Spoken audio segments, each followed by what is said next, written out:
Supreme court ने बुधवार को महाराष्ट्र विधानसभा चुनाव के लिए एनसीपी के चुनाव चिन्ह से जुड़े विवाद पर सुनवाई की। इस दौरान अदालत ने अजित पवार गुट से कहा कि वो अपने प्रचार सामग्री में शरद पवार की तस्वीरों और वीडियो का इस्तेमाल न करें। कोर्ट ने इस पर कड़ी टिप्पणी करते हुए कहा, आप शरद पवार गुट के खिलाफ चुनाव लड़ रहे हैं तो आपको अपनी अलग पहचान बनानी चाहिए और अपने पैरों पर खड़ा होने की कोशिश करना चाहिए।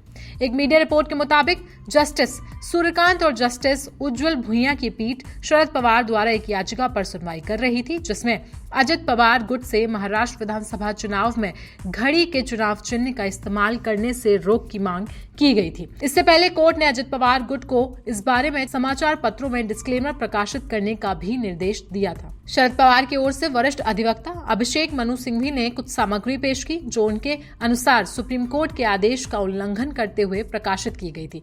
उन्होंने आरोप लगाया कि एनसीपी अजित पवार के उम्मीदवार अमोल मिटकरी ने शरद पवार की केवल तस्वीरें प्रकाशित की थी, जिससे ये संदेश जाता था कि अजित पवार गुट शरद पवार की प्रतिष्ठा का दुरुपयोग कर रहा है। इस पर अजित पवार गुट के वरिष्ठ अधिवक्ता बलवीर सिंह ने आरोपों का खंडन करते हुए कहा कि सामग्री में छेड़छाड़ की गई है। सिंघवी ने पलटवार करते हुए कहा कि ये वीडियो अमोल मिटकरी के आधिकारिक सोशल मीडिया हैंडल पर पोस्ट किया गया है। जिसके बाद जस्टिस सूर्यकांत ने सिंघवी से पूछा कि आपको लगता है कि महाराष्ट्र के लोग इस दरार से अनजान हैं, और साथ ही ये भी पूछा क्या ग्रामीण महाराष्ट्र के लोग सोशल मीडिया पोस्ट से प्रभावित होंगे। इस पर सिंघवी ने जवाब देते हुए कहा कि आज का भारत अलग है, ग्रामीण लोग दिल्ली में जो कुछ देखते हैं वही देखते हैं। सुप्रीम कोर्ट ने अजित पवार गुट से कहा कि उन्हें चुनाव में अपनी अलग पहचान बनानी होगी और प्रचार सामग्री से शरद पवार की तस्वीरों को भी हटाना होगा।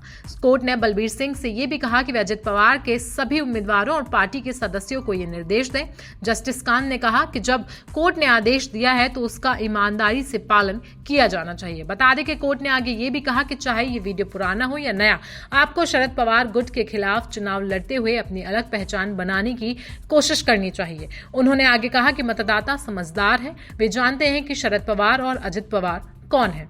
महाराष्ट्र में हो रही इस चाचा भतीजे की लड़ाई पर आपकी राय क्या है, हमें कमेंट सेक्शन में जरूर बताएं। साथ ही साथ देश और दुनिया की बाकी खबरों के लिए बने रहें जनसत्ता के साथ।